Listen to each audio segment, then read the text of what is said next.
ଚମ୍ପୁଆ ବନାଞ୍ଚଳ ଅଧୀନ ବାଲିବନ ସେକ୍ସନ ଚମକପୁରରେ ଚୋରା ଚାଲାଣ ବେଳେ ବନ ବିଭାଗର ଚଢ଼ାଉ। କେନ୍ଦୁଝର ବନଖଣ୍ଡ ଅଧିକାରୀ ଡିଡି ହନୁମନ୍ତ କୌଣସି ସୂତ୍ରରୁ ସୂଚନା ପାଇ ଚମ୍ପୁଆ ବନାଞ୍ଚଳ ଅଧିକାରୀ ଅକ୍ଷୟ ଛତ୍ରିୟାଙ୍କୁ ସୂଚନା ଦେଇଥିଲେ।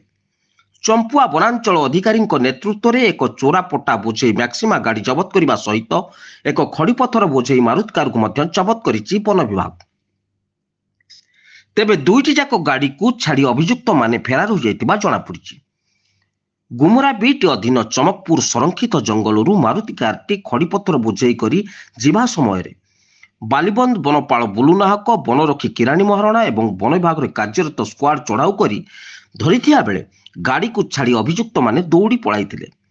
କାରରେ ପାଖାପାଖି 3 କୁଇଣ୍ଟାଲ ଓଜନର ଖଡ଼ିପଥର ବୋଝେଇ ହୋଇଛି।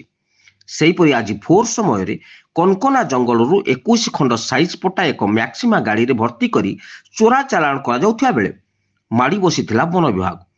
ଏଠାରେ ମଧ୍ୟ ଗାଡ଼ିକୁ ଘଟଣାସ୍ଥଳରେ ଛାଡ଼ି ଅଭିଯୁକ୍ତ ଚମ୍ପଟ ମାରିବାକୁ ସକ୍ଷମ ହୋଇଥିଲେ।